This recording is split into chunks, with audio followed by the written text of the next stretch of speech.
डेराविश अरतामूल इच्छाबिहारी क्षेत्र राम मंदिर परिसर में 3 दिन धरी विश्वशांति महायज्ञ आयोजित हो विश्वशांति महायज्ञ डेराविशर लुणा नदी तटस्थ 3 पंचायत इंदाल हरियंक चौरा बारीमूलर शताधिक भक्त यज्ञ जोगदे प्रभु श्रीराम आशीर्वाद नहीं।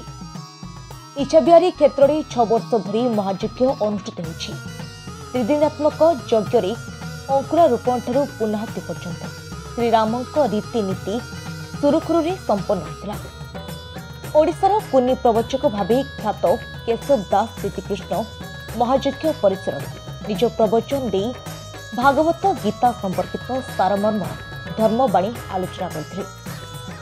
प्रवचन शुणा शताधिक भक्तों समागम होता। समग्र अंचल भक्तिमय परिवेश सृष्टि होता।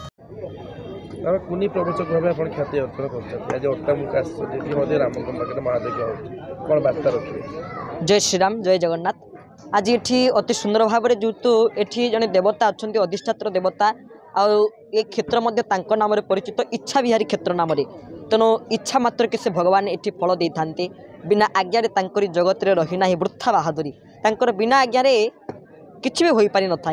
तेणु भगवान कृपा करी करुणा करी आमको आसी आज ये इच्छा बिहारी क्षेत्र में पहुँचाई देती। इच्छा बिहारी को दर्शन आम कलु एवं ता सहित एठी जो भगवान राम को मंदिर प्रतिष्ठार वार्षिकोत्सव किसी भगवान राम अहितिक कथा बा भगवान कथा आम रखीलु। बहुत भक्त माने बहुत श्रोता मान समागम ये समस्त भक्त मान आनंद बजार शेष में आनंद बजार व्यवस्था अनछत्र सब जिते जी आसवे अन्न प्रसाद ये पाइबार व्यवस्था अनुष्ठान तरफ अच्छी। तेणु अनुष्ठान समस्त कर्मकर्ता मान निश्चित भाव में धन्यवाद प्रदान करी एवं जो मैंने भगवान राम कथावस्तु को श्रवण कले से धन्यवाद प्रणिपात निवेदन करी और जो मैंने ये गणमाध्यम मध्यम यही कार्यक्रम खबर को पाइपारे से मोर प्रणति ज्ञापन हो। समस्त को जय श्रीराम जय जगन्नाथ प्रणाम जय जगन्नाथ।